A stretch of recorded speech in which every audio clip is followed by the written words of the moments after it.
We have been discussing this day in and day out, seemingly for the past 2, 3, maybe even 4. And you are going to hear about this first major hurricane of the 2019 season for another week to come. At this point, a well-defined eye wall, and it continues to strengthen. In fact, new information is coming out from a recon plane that may actually bump this up to a Category 5. At this point, the National Hurricane Center hasn't put out one of their special advisories, so it remains a Category 4 from the latest 8 p.m. update. But I think by 11 o'clock, we'll see that it has already strengthened to above that 157-mile-per-hour limit for the Cat 5.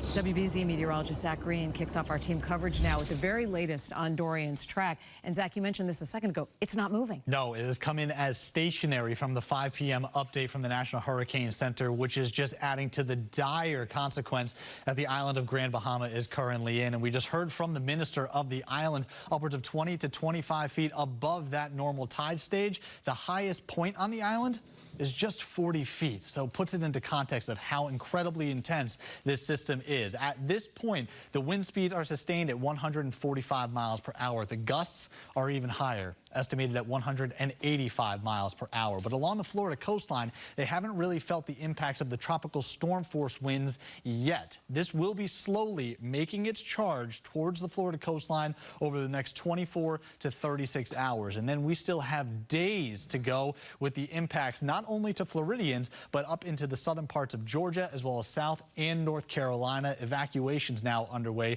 for part of the Outer Banks in North Carolina. So this is going to be a prolonged event, and as it makes its track towards the Carolina coastline, still expected to be a Category 2 hurricane. It will start to slide up to the north and east as we move into Thursday and Friday. And then we start discussing at least what's left over from this system here locally. We could actually feel some of the effects.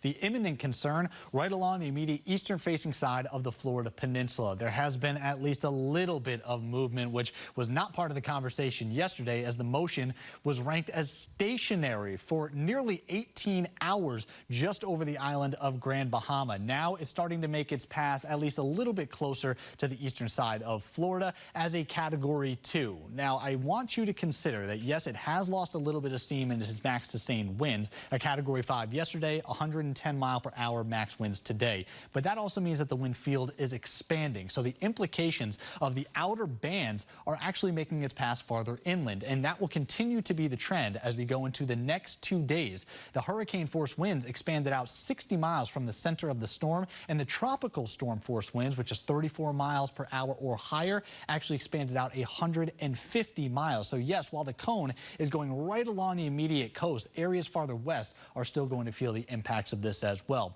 By Thursday afternoon, making its closest pass in South Carolina towards Charleston. Then it starts to progress up towards Hatteras in the Outer Banks. So North Carolina dealing with some of the storm surge and really devastating wind damage.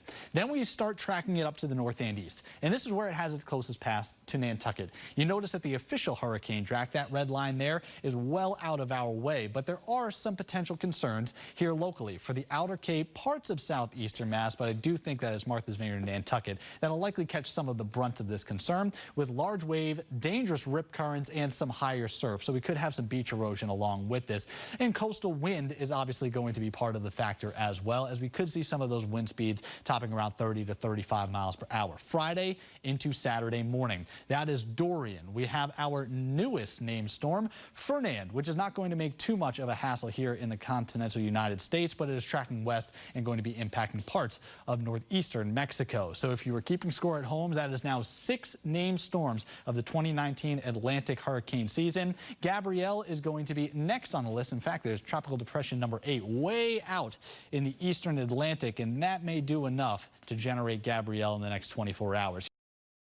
I want to send it back to Zack Green, the studio, who's taking a look at more of the timeline, the rain for this storm, and what we can expect for a much quieter Sunday. Zack? Yeah, thankfully, Sunday's looking like the pick of the weekend. But as it stands right now, there are tropical storm warnings in effect for those areas that Eric was mentioning. So from the Cape to Martha's Vineyard and Nantucket. That's really going to be our area of most concern. Here's the timing of the rain as it currently stands. And again, we have a little bit of variation, but the window seems to be locked in from about midnight through 10 or 11 o'clock in the morning, looking at some of the stronger signals really to the east of Buzzards Bay, but we're still getting some of those outer bands even into Worcester County. So you're not totally out of the woods for those inland spots either. The good news is by the time the afternoon rolls around, we're really quieting things down. The rain total is going to be heaviest as you make your way to the coastline, 2 to 3 inches. That's obviously going to lead to some localized flooding, and along with that, we have the waves and the slight storm surge to consider. By Sunday, the sunshine is going to return bright and actually pleasant back into the mid-70s for our afternoon highs.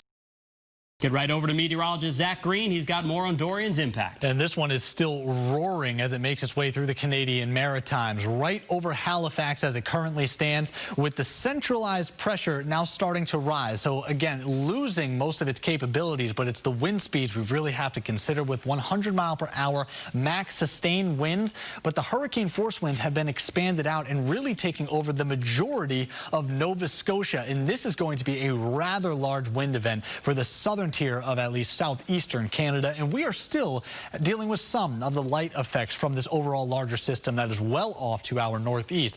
What you see with some of the scattered showers that are trying to make their way out of southern New Hampshire, that's associated with the trough, or an area of relative low pressure that's gravitating at least some of the moisture towards the North Shore and parts of northern Worcester and Essex County. We are going to continue with this trend over the next 45 minutes to an hour before most of this gets eaten up, and then we will have a calmer evening, and through the overnight hours, things really start to subside. So the winds not doing too much as of now. Yesterday, 40 to 55-mile-per-hour gusts. It's the waves that we still have to compete with as we move into Sunday morning, specifically offshore. For mariners, this is a big deal. For beachgoers, dangerous rip currents and large surf is still expected to break right along the immediate coastline. So we have to consider this for the morning hours on Sunday, maybe lasting through the afternoon as well. But plenty of sunshine to go around for the second half of the weekend. I'll let you know how long that blue sky stands to hold on.